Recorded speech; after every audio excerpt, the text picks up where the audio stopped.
വിശുദ്ധ ലൂക്ക എഴുതിയ സുവിശേഷം അധ്യായം 7. ശതാധിപന്റെ ഭൃത്യനെ സുഖപ്പെടുത്തുന്നു. യേശു ജനങ്ങളോടുള്ള പ്രബോധനം അവസാനിപ്പിച്ച് കഫർനാമിലേക്ക് പോയി. അവിടെ ഒരു ശതാധിപന്റെ ഭൃത്യൻ രോഗം ബാധിച്ച് ആസന്ന മരണനായി കിടന്നിരുന്നു. അവൻ യജമാനന് പ്രിയങ്കരനായിരുന്നു. ശതാധിപൻ യേശുവിനെപ്പറ്റി കേട്ട് തന്റെ ഭൃത്യനെ സുഖപ്പെടുത്തണമെന്ന് അപേക്ഷിക്കാൻ ചില യഹൂദ പ്രമാണികളെ അവന്റെ അടുത്ത് അയച്ചു. അവർ യേശുവിന്റെ അടുത്ത് വന്ന് കേണപേക്ഷിച്ചു പറഞ്ഞു, നീ ഇത് ചെയ്തു കൊടുക്കാൻ അവൻ അർഹനാണ്. എന്തെന്നാൽ അവൻ നമ്മുടെ ജനത്തെ സ്നേഹിക്കുന്നു, നമുക്ക് ഒരു സിനഗോഗ് പണിയിച്ചു തരുകയും ചെയ്തിട്ടുണ്ട്. യേശു അവരോടൊപ്പം പുറപ്പെട്ടു. അവൻ വീടിനോടടുക്കാറായപ്പോൾ ആ ശതാധിപൻ തന്റെ സ്നേഹിതരിൽ ചിലരെ അയച്ച് അവനോട് പറഞ്ഞു, കർത്താവെ, അങ്ങ് ബുദ്ധിമുട്ടേണ്ട. അങ്ങ് എന്റെ വീട്ടിൽ പ്രവേശിക്കാൻ ഞാൻ യോഗ്യനല്ല. അങ്ങയെ നേരിട്ട് സമീപിക്കാൻ പോലും എനിക്ക് യോഗ്യതയില്ല എന്ന് ഞാൻ വിചാരിച്ചു. അങ്ങ് ഒരു വാക്ക് ഉച്ചരിച്ചാൽ മാത്രം മതി, എന്റെ ഭൃത്യൻ സുഖപ്പെട്ടുകൊള്ളും. കാരണം ഞാനും അധികാരത്തിന് കീഴ്പ്പെട്ടവനാണ്. എന്റെ കീഴിലും പടയാളികൾ ഉണ്ട്. ഞാൻ ഒരുവനോട് പോവുക എന്ന് പറയുമ്പോൾ അവൻ പോകുന്നു, വേറൊരുവനോട് വരുക എന്ന് പറയുമ്പോൾ അവൻ വരുന്നു. എന്റെ ദാസനോട് ഇത് ചെയ്യുക എന്ന് പറയുമ്പോൾ അവൻ ചെയ്യുന്നു. യേശു ഇതു കേട്ട് അവനെപ്പറ്റി വിസ്മയിച്ചു. തന്നെ അനുഗമിച്ചിരുന്ന ജനക്കൂട്ടത്തിനു നേരെ തിരിഞ്ഞ് അവൻ പറഞ്ഞു, ഞാൻ നിങ്ങളോട് പറയുന്നു, ഇസ്രായേലിൽ പോലും ഇതുപോലുള്ള വിശ്വാസം ഞാൻ കണ്ടിട്ടില്ല. അയക്കപ്പെട്ടവർ തിരിച്ചു ചെന്നപ്പോൾ ആ ഭൃത്യൻ സുഖപ്പെട്ടിരിക്കുന്നതായി കണ്ടു. നായിനിലെ വിധവയുടെ മകനെ പുനർജീവിപ്പിക്കുന്നു.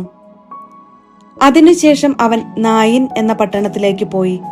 ശിഷ്യന്മാരും വലിയ ഒരു ജനക്കൂട്ടവും അവനെ അനുഗമിച്ചു. അവൻ നഗര കവാടത്തിനടുത്തെത്തിയപ്പോൾ മരിച്ചുപോയ ഒരുവനെ ചിലർ എടുത്തുകൊണ്ടുവരുന്നത് കണ്ടു. ഒരു വിധവയുടെ ഏകപുത്രനായിരുന്നു അവൻ. പട്ടണത്തിൽ നിന്ന് വലിയ ഒരു ജനക്കൂട്ടവും അവളോടൊപ്പം ഉണ്ടായിരുന്നു. അവളെ കണ്ട് മനസ്സലിഞ്ഞ് കർത്താവ് അവളോട് പറഞ്ഞു, കരയേണ്ട. അവൻ മുന്നോട്ട് വന്ന് ശവമഞ്ചത്തിന്മേൽ തൊട്ടു. അത് വഹിച്ചിരുന്നവർ നിന്നു. അപ്പോൾ അവൻ പറഞ്ഞു, യുവാവേ, ഞാൻ നിന്നോട് പറയുന്നു, എഴുന്നേൽക്കുക. മരിച്ചവൻ ഉടനെ എഴുന്നേറ്റിരുന്നു. അവൻ സംസാരിക്കാൻ തുടങ്ങി. യേശു അവനെ അമ്മയ്ക്ക് ഏൽപ്പിച്ചു കൊടുത്തു. എല്ലാവരും ഭയപ്പെട്ടു. അവർ ദൈവത്തെ സ്തുതിച്ചുകൊണ്ട് പറഞ്ഞു, ഒരു വലിയ പ്രവാചകൻ നമ്മുടെ ഇടയിൽ ഉദയം ചെയ്തിരിക്കുന്നു. ദൈവം തന്റെ ജനത്തെ സന്ദർശിച്ചിരിക്കുന്നു. അവനെപ്പറ്റിയുള്ള ഈ വാർത്ത യൂദയ മുഴുവനിലും പരിസരങ്ങളിലും പരന്നു.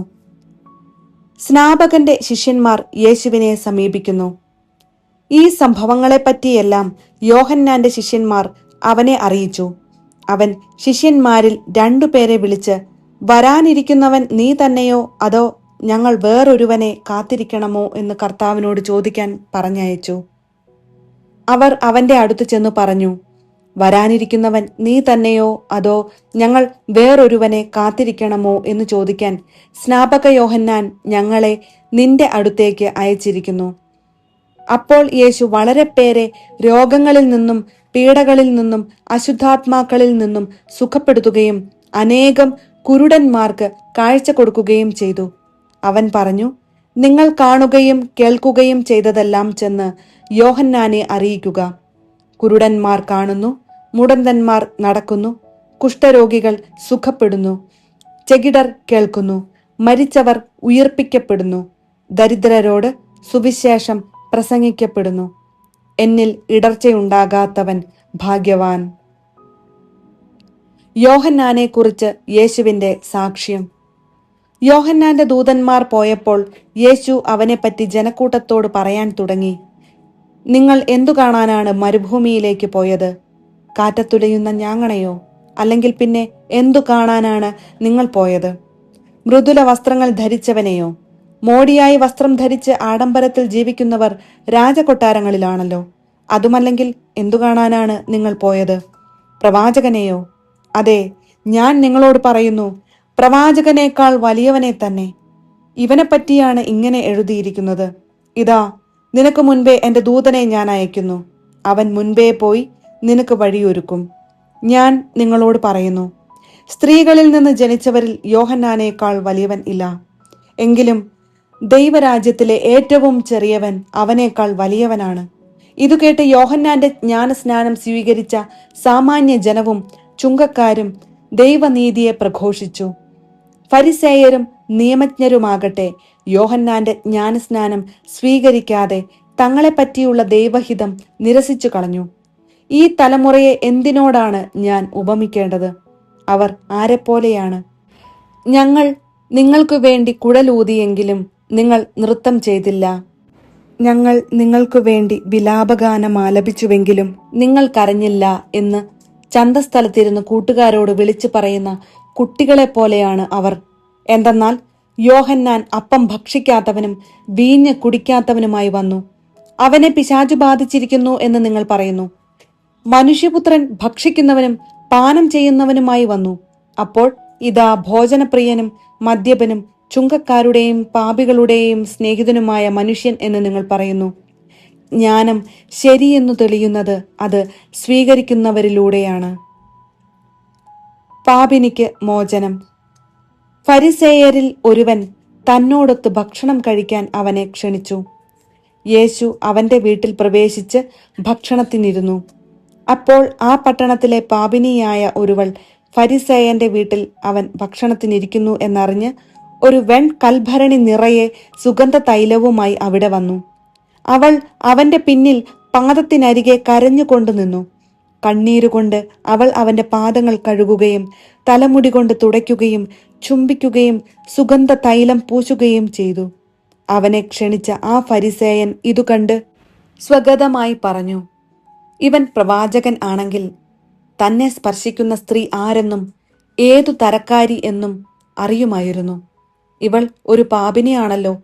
യേശു അവനോട് പറഞ്ഞു, ശിമയോനെ, എനിക്ക് നിന്നോട് ഒരു കാര്യം പറയാനുണ്ട്. ഗുരു അരുളി ചെയ്താലും എന്ന് അവൻ പറഞ്ഞു. ഒരു ഉത്തമർണന് 2 കടക്കാർ ഉണ്ടായിരുന്നു. ഒരുവൻ 500 മറ്റവൻ 50 ധനാറ കടപ്പെട്ടിരുന്നു. വീട്ടാൻ കഴിവില്ലാത്തതുകൊണ്ട് ഇരുവർക്കും അവൻ ഇളച്ചു കൊടുത്തു. ആ 2 പേരിൽ ആരാണ് അവനെ കൂടുതൽ സ്നേഹിക്കുക? ശിമയോൻ മറുപടി പറഞ്ഞു, ആർക്ക് അവൻ കൂടുതൽ ഇളവ് ചെയ്തോ അവൻ എന്ന് ഞാൻ വിചാരിക്കുന്നു. അവൻ പറഞ്ഞു, നീ ശരിയായി തന്നെ വിധിച്ചു. അനന്തരം യേശു ആ സ്ത്രീയുടെ നേരെ തിരിഞ്ഞ് ശിമയോനോട് പറഞ്ഞു, നീ ഈ സ്ത്രീയെ കാണുന്നല്ലോ. ഞാൻ നിന്റെ വീട്ടിൽ വന്നു. കാലു കഴുകുവാൻ നീ എനിക്ക് വെള്ളം തന്നില്ല. എന്നാൽ ഇവൾ കണ്ണീരുകൊണ്ട് എൻ്റെ കാലു കഴുകുകയും തലമുടി കൊണ്ട് തുടയ്ക്കുകയും ചെയ്തു. നീ എനിക്ക് ചുംബനം തന്നില്ല. എന്നാൽ ഞാൻ ഇവിടെ പ്രവേശിച്ചതു മുതൽ എൻ്റെ പാദങ്ങൾ ചുംബിക്കുന്നതിൽ നിന്ന് ഇവൾ വിരമിച്ചിട്ടില്ല. നീ എൻ്റെ തലയിൽ തൈലം പൂശിയില്ല. ഇവളോ എൻ്റെ പാദങ്ങളിൽ സുഗന്ധ തൈലം പൂശിയിരിക്കുന്നു. അതിനാൽ ഞാൻ നിന്നോട് പറയുന്നു, ഇവളുടെ നിരവധിയായ പാപങ്ങൾ ക്ഷമിക്കപ്പെട്ടിരിക്കുന്നു. എന്തെന്നാൽ ഇവൾ അധികം സ്നേഹിച്ചു. ആരോട് അല്പം ക്ഷമിക്കപ്പെടുന്നുവോ അവൻ അല്പം സ്നേഹിക്കുന്നു. അവൻ അവളോട് പറഞ്ഞു, നിന്റെ പാപങ്ങൾ ക്ഷമിക്കപ്പെട്ടിരിക്കുന്നു. അവനോടുകൂടെ പന്തിയിൽ ഇരുന്നവർ പരസ്പരം പറയാൻ തുടങ്ങി, പാപങ്ങൾ ക്ഷമിക്കുക പോലും ചെയ്യുന്ന ഇവൻ ആരാണ്? അവൻ അവളോട് പറഞ്ഞു, നിന്റെ വിശ്വാസം നിന്നെ രക്ഷിച്ചിരിക്കുന്നു. സമാധാനത്തോടെ പോവുക.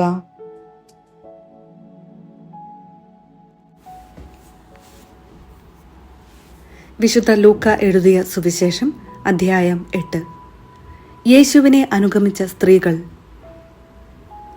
അതിനുശേഷം യേശു പട്ടണങ്ങളിലും ഗ്രാമങ്ങളിലും ചുറ്റി സഞ്ചരിച്ച് പ്രസംഗിക്കുകയും ദൈവരാജ്യത്തിന്റെ സുവിശേഷം അറിയിക്കുകയും ചെയ്തു. 12 പേരും അവനോട് കൂടെ ഉണ്ടായിരുന്നു. അശുദ്ധാത്മാക്കളിൽ നിന്നും മറ്റു വ്യാധികളിൽ നിന്നും വിമുക്തരാക്കപ്പെട്ട ചില സ്ത്രീകളും 7 ദുഷ്ടാത്മാക്കൾ വിട്ടുപോയവളും മഗ്ദലേന എന്ന് വിളിക്കപ്പെടുന്നവളുമായ മറിയവും ഹെരോദേസിന്റെ കാര്യസ്ഥനായ കൂസായുടെ ഭാര്യ യോവാനയും സൂസന്നയും തങ്ങളുടെ സമ്പത്തുകൊണ്ട് അവരെ ശുശ്രൂഷിച്ചിരുന്ന മറ്റു പല സ്ത്രീകളും അവരോടൊപ്പം ഉണ്ടായിരുന്നു. വിതക്കാരന്റെ ഉപമ. പല പട്ടണങ്ങളിലും നിന്ന് വന്നുകൂടിയ വലിയ ഒരു ജനക്കൂട്ടത്തോട് ഉപമയിലൂടെ അവൻ അരുളി ചെയ്തു. വിതക്കാരൻ വിതയ്ക്കാൻ പുറപ്പെട്ടു. വിതയ്ക്കുമ്പോൾ ചിലത് വഴിയരികിൽ വീണു. ആളുകൾ അത് ചവിട്ടിക്കളയുകയും പക്ഷികൾ വന്ന് തിന്നുകയും ചെയ്തു. ചിലത് പാറമേൽ വീണു. അത് മുളച്ച് വളർന്നെങ്കിലും നനവില്ലാതിരുന്നതുകൊണ്ട് ഉണങ്ങിപ്പോയി. ചിലത് മുൾച്ചെടികൾക്കിടയിൽ വീണു. മുൾച്ചെടികൾ അതിനോടൊപ്പം വളർന്ന് അതിനെ ഞെരുക്കിക്കളഞ്ഞു. ചിലത് നല്ല നിലത്ത് വീണു. അത് വളർന്ന് 100 മേനി ഫലം പുറപ്പെടുവിച്ചു. തുടർന്ന് അവൻ സ്വരമുയർത്തി പറഞ്ഞു, കേൾക്കാൻ ചെവിയുള്ളവൻ കേൾക്കട്ടെ. ഉപമയുടെ വിശദീകരണം. ഈ ഉപമയുടെ അർത്ഥമെന്ത് എന്ന് ശിഷ്യന്മാർ അവനോട് ചോദിച്ചു. അവൻ പറഞ്ഞു, ദൈവരാജ്യത്തിൻ്റെ രഹസ്യങ്ങൾ അറിയാൻ വരം ലഭിച്ചിരിക്കുന്നത് നിങ്ങൾക്കാണ്. മറ്റുള്ളവർക്കാകട്ടെ അവ ഉപമകളിലൂടെ നൽകപ്പെടുന്നു. അവർ കണ്ടിട്ടും കാണാതിരിക്കുന്നതിനും കേട്ടിട്ടും ഗ്രഹിക്കാതിരിക്കുന്നതിനും വേണ്ടിയാണ് അത്. ഉപമ ഇതാണ്: വിത്ത് ദൈവവചനമാണ്. ചിലർ വചനം ശ്രവിച്ചെങ്കിലും അവർ വിശ്വസിക്കുകയോ രക്ഷപ്പെടുകയോ ചെയ്യാതിരിക്കുവാൻ വേണ്ടി പിശാച് വന്ന് അവരുടെ ഹൃദയങ്ങളിൽ നിന്ന് വചനം എടുത്തുകളയുന്നു. ഇവരാണ് വഴിയരികിൽ വീണ വിത്ത്. പാറയിൽ വീണത് വചനം കേൾക്കുമ്പോൾ സന്തോഷത്തോടെ അത് സ്വീകരിക്കുന്നവരാണ്. എങ്കിലും അവർക്ക് വേരുകളില്ല. അവർ കുറെ നാളത്തേക്ക് വിശ്വസിക്കുന്നു. എന്നാൽ പ്രലോഭനങ്ങളുടെ സമയത്ത് അവർ വീണു പോകുന്നു. മുള്ളുകളുടെ ഇടയിൽ വീണത് വചനം കേൾക്കുന്നെങ്കിലും ജീവിത ക്ലേശങ്ങൾ, സമ്പത്ത്, സുഖഭോഗങ്ങൾ എന്നിവ വചനത്തെ ഞെരുക്കിക്കളയുന്നതുകൊണ്ട് ഫലം പുറപ്പെടുവിക്കാത്തവരാണ്. നല്ല നിലത്ത് വീണതോ വചനം കേട്ട് ഉത്കൃഷ്ടവും നിർമ്മലവുമായ ഹൃദയത്തിൽ അത് സംഗ്രഹിച്ച് ക്ഷമയോടെ ഫലം പുറപ്പെടുവിക്കുന്നവരാണ്. ദീപം മറച്ചു വയ്ക്കരുത്. ആരും വിളക്ക് കൊളുത്തി പാത്രം കൊണ്ട് മൂടുകയോ കട്ടിലിനടിയിൽ വയ്ക്കുകയോ ചെയ്യുന്നില്ല. മറിച്ച് അകത്തു പ്രവേശിക്കുന്നവർക്ക് വെളിച്ചം കാണാൻ അത് പീഠത്തിന്മേൽ വയ്ക്കുന്നു. മറഞ്ഞിരിക്കുന്നതൊന്നും വെളിപ്പെടാതിരിക്കുകയില്ല. അറിയപ്പെടാതെയും വെളിച്ചത്തു വരാതെയും ഇരിക്കുന്ന രഹസ്യവുമില്ല. ആകയാൽ നിങ്ങൾ എപ്രകാരമാണ് കേൾക്കുന്നതെന്ന് സൂക്ഷിച്ചുകൊള്ളുവിൻ. എന്തെന്നാൽ ഉള്ളവന് പിന്നെയും നൽകപ്പെടും, ഇല്ലാത്തവനിൽ നിന്ന് ഉണ്ടെന്ന് അവൻ വിചാരിക്കുന്നത് കൂടെയും എടുക്കപ്പെടും. യേശുവിന്റെ അമ്മയും സഹോദരരും.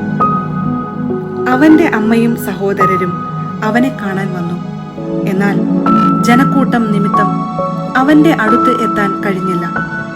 നിന്റെ അമ്മയും സഹോദരരും നിന്നെ കാണാൻ ആഗ്രഹിച്ച് പുറത്തു നിൽക്കുന്നു എന്ന് അവർ അവനെ അറിയിച്ചു. അവൻ പറഞ്ഞു, ദൈവവചനം ശ്രവിക്കുകയും അതനുസരിച്ച് പ്രവർത്തിക്കുകയും ചെയ്യുന്നവരാണ് എന്റെ അമ്മയും സഹോദരരും. കൊടുങ്കാറ്റിനെ ശാന്തമാക്കുന്നു. ഒരു ദിവസം യേശുവും ശിഷ്യന്മാരും വഞ്ചിയിൽ കയറി. നമുക്ക് തടാകത്തിന്റെ മറുകരയ്ക്ക് പോകാം എന്ന് അവൻ പറഞ്ഞു. അവർ പുറപ്പെട്ടു. അവർ തുഴഞ്ഞുകൊണ്ടിരുന്നപ്പോൾ അവൻ ഉറങ്ങുകയായിരുന്നു. അപ്പോൾ തടാകത്തിൽ കൊടുങ്കാറ്റുണ്ടായി. വഞ്ചിയിൽ വെള്ളം കയറി അവർ അപകടത്തിലായി. അവർ അടുത്തു വന്ന്, ഗുരോ, ഗുരോ, ഞങ്ങൾ നശിക്കുന്നു എന്ന് പറഞ്ഞ് അവനെ ഉണർത്തി. അവൻ എഴുന്നേറ്റ് കാറ്റിനെയും തിരകളെയും ശാസിച്ചു. അവ നിലച്ചു, ശാന്തതയുണ്ടായി. അവൻ അവരോട് ചോദിച്ചു, നിങ്ങളുടെ വിശ്വാസം എവിടെ? അവർ ഭയന്ന് അത്ഭുതത്തോടെ അന്യോന്യം പറഞ്ഞു, ഇവൻ ആരാണ്? കാറ്റിനോടും വെള്ളത്തോടും ഇവൻ കൽപ്പിക്കുകയും അവ അനുസരിക്കുകയും ചെയ്യുന്നല്ലോ. പിശാചു ബാധിതനെ സുഖപ്പെടുത്തുന്നു. അതിനുശേഷം അവർ ഗലീലിക്ക് എതിരെയുള്ള ഗരസേനരുടെ നാട്ടിൽ എത്തിച്ചേർന്നു. അവൻ കരയ്ക്കിറങ്ങിയപ്പോൾ പിശാചു ബാധയുള്ള ഒരുവൻ ആ പട്ടണത്തിൽ നിന്ന് അവനെ സമീപിച്ചു. വളരെ കാലമായി അവൻ വസ്ത്രം ധരിക്കാറില്ലായിരുന്നു. വീട്ടിലല്ല, ശവക്കല്ലറകളിലാണ് അവൻ കഴിഞ്ഞുകൂടിയിരുന്നത്. യേശുവിനെ കണ്ടപ്പോൾ അവൻ നിലവിളിച്ചുകൊണ്ട് അവന്റെ മുൻപിൽ വീണ് ഉറക്കെ പറഞ്ഞു, യേശുവേ, അത്യുന്നതനായ ദൈവത്തിന്റെ പുത്ര, നീ എന്തിന് എന്റെ കാര്യത്തിൽ ഇടപെടുന്നു? എന്നെ പീഡിപ്പിക്കരുതെന്ന് ഞാൻ നിന്നോട് അപേക്ഷിക്കുന്നു. എന്തെന്നാൽ അവനിൽ നിന്ന് പുറത്തു പോകാൻ അശുദ്ധാത്മാവിനോട് യേശു കൽപ്പിച്ചു. പലപ്പോഴും അശുദ്ധാത്മാവ് അവനെ പിടികൂടിയിരുന്നു. ചങ്ങലകളും കാൽ വിലങ്ങുകളും കൊണ്ട് ബന്ധിച്ചാണ് അവനെ സൂക്ഷിച്ചിരുന്നത്. എന്നാൽ അവൻ അതെല്ലാം തകർക്കുകയും വിജന സ്ഥലത്തേക്ക് പിശാച് അവനെ കൊണ്ടുപോവുകയും ചെയ്യുമായിരുന്നു. യേശു അവനോട്, നിന്റെ പേരെന്ത് എന്ന് ചോദിച്ചു. ലെഗിയോൺ എന്ന് അവൻ പറഞ്ഞു. എന്തെന്നാൽ അനേകം പിശാചുക്കൾ അവനിൽ പ്രവേശിച്ചിരുന്നു. പാതാളത്തിലേക്ക് പോകാൻ തങ്ങളോട് കൽപ്പിക്കരുതെന്ന് ആ പിശാചുക്കൾ അവനോട് യാചിച്ചു. വലിയ ഒരു പന്നിക്കൂട്ടം കുന്നിൻ പുറത്ത് മേയുന്നുണ്ടായിരുന്നു. ആ പന്നികളെ ആവേശിക്കാൻ തങ്ങളെ അനുവദിക്കണമെന്ന് പിശാചുക്കൾ അപേക്ഷിച്ചു. അവൻ അനുവദിച്ചു. അപ്പോൾ അവ ആ മനുഷ്യനെ വിട്ട് പന്നികളിൽ പ്രവേശിച്ചു. പന്നികൾ കിഴുക്കാൻ തൂക്കായ തീരത്തിലൂടെ തടാകത്തിലേക്ക് പാഞ്ഞു ചെന്ന് മുങ്ങിച്ചത്തു. പന്നികളെ മേയിച്ചു കൊണ്ടിരുന്നവർ ഈ സംഭവം കണ്ട് ഓടിച്ചെന്ന് പട്ടണത്തിലും ഗ്രാമപ്രദേശങ്ങളിലും വിവരം അറിയിച്ചു. സംഭവിച്ചതെന്തെന്ന് കാണാൻ ജനങ്ങൾ പുറപ്പെട്ട് യേശുവിന്റെ അടുത്തു വന്നു. പിശാചുബാധയിൽ നിന്നും വിമോചിതനായ ആ മനുഷ്യൻ വസ്ത്രം ധരിച്ച് സുബോധത്തോടെ യേശുവിന്റെ കാൽക്കൽ ഇരിക്കുന്നത് കണ്ട് അവർക്ക് ഭയമായി. പിശാചുബാധിതൻ എങ്ങനെ സുഖപ്പെട്ടു എന്ന് അത് കണ്ട ആളുകൾ അവരെ അറിയിച്ചു. തങ്ങളെ വിട്ടുപോകണമെന്ന് ഗെരസേനരുടെ സമീപ പ്രദേശങ്ങളിലെ ജനങ്ങളെല്ലാവരും അവനോട് അപേക്ഷിച്ചു. കാരണം അവർ വളരെയേറെ ഭയന്നിരുന്നു. അവൻ വഞ്ചിയിൽ കയറി മടങ്ങിപ്പോന്നു. പിശാചുബാധയൊഴിഞ്ഞ ആ മനുഷ്യൻ അവന്റെ കൂടെയായിരിക്കാൻ അനുവാദം ചോദിച്ചു. എന്നാൽ അവനെ തിരിച്ചയച്ചുകൊണ്ട് യേശു പറഞ്ഞു, നീ വീട്ടിലേക്ക് തിരിച്ചുപോയി ദൈവം നിനക്ക് ചെയ്തതെന്തെന്ന് അറിയിക്കുക. അവൻ പോയി യേശു തനിക്ക് വേണ്ടി ചെയ്ത കാര്യങ്ങൾ പട്ടണം മുഴുവൻ പ്രസിദ്ധമാക്കി. രക്തസ്രാവക്കാരി സുഖം പ്രാപിക്കുന്നു. ജായിറോസിന്റെ മകളെ പുനർജീവിപ്പിക്കുന്നു. യേശു തിരിച്ചു വന്നപ്പോൾ ജനക്കൂട്ടം അവനെ സ്വാഗതം ചെയ്തു. എല്ലാവരും അവനെ കാത്തിരിക്കുകയായിരുന്നു. അപ്പോൾ സിനഗോഗിലെ ഒരധികാരിയായ ജായിറോസ് യേശുവിന്റെ കാൽക്കൽ വീണ് തന്റെ വീട്ടിലേക്ക് ചെല്ലണമെന്ന് അപേക്ഷിച്ചു. 12 വയസ്സോളം പ്രായമുള്ള അവന്റെ ഏകപുത്രി ആസന്ന മരണയായിരുന്നു. അവൻ പോകുമ്പോൾ ജനങ്ങൾ ചുറ്റും കൂടി അവനെ തിക്കിയിരുന്നു. അപ്പോൾ 12 വർഷമായി രക്തസ്രാവമുണ്ടായിരുന്നവളും ആർക്കും സുഖപ്പെടുത്താൻ കഴിയാതിരുന്നവളുമായ ഒരു സ്ത്രീ പിന്നിലൂടെ വന്ന് അവന്റെ വസ്ത്രത്തിന്റെ വിളുമ്പിൽ സ്പർശിച്ചു. തക്ഷണം അവളുടെ രക്തസ്രാവം നിലച്ചു. യേശു ചോദിച്ചു, ആരാണ് എന്നെ സ്പർശിച്ചത്? ആരും മിണ്ടിയില്ല. അപ്പോൾ പത്രോസ് പറഞ്ഞു, ഗുരോ, ജനക്കൂട്ടം ചുറ്റും കൂടി നിന്നെ തിക്കുകയാണല്ലോ. യേശു പറഞ്ഞു, ആരോ എന്നെ സ്പർശിച്ചു. എന്നിൽ നിന്ന് ശക്തി നിർഗമിച്ചിരിക്കുന്നു എന്ന് ഞാൻ അറിയുന്നു. മറയ്ക്കാൻ സാധിക്കില്ലെന്ന് കണ്ടപ്പോൾ അവൾ വിറയലോടെ വന്ന് അവന്റെ കാൽക്കൽ വീണ് താൻ അവനെ എന്തിന് സ്പർശിച്ചു എന്നും എങ്ങനെ പെട്ടെന്ന് സുഖമാക്കപ്പെട്ടു എന്നും എല്ലാ ജനങ്ങളുടെയും മുൻപാകെ പ്രസ്താവിച്ചു. അവൻ അവളോട് പറഞ്ഞു, മകളെ, നിന്റെ വിശ്വാസം നിന്നെ രക്ഷിച്ചിരിക്കുന്നു. സമാധാനത്തോടെ പോവുക.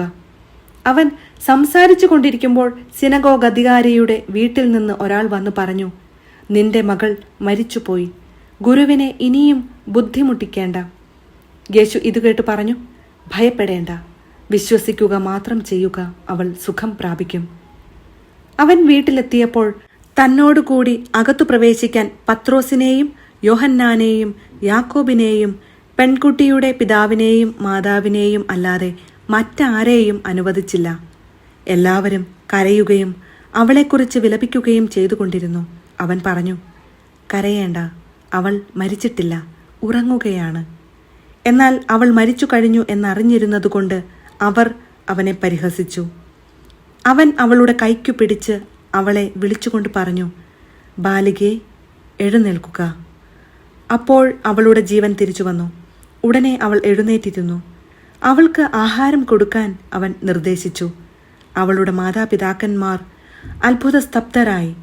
ഈ സംഭവം ആരോടും പറയരുതെന്ന് അവൻ കൽപ്പിച്ചു.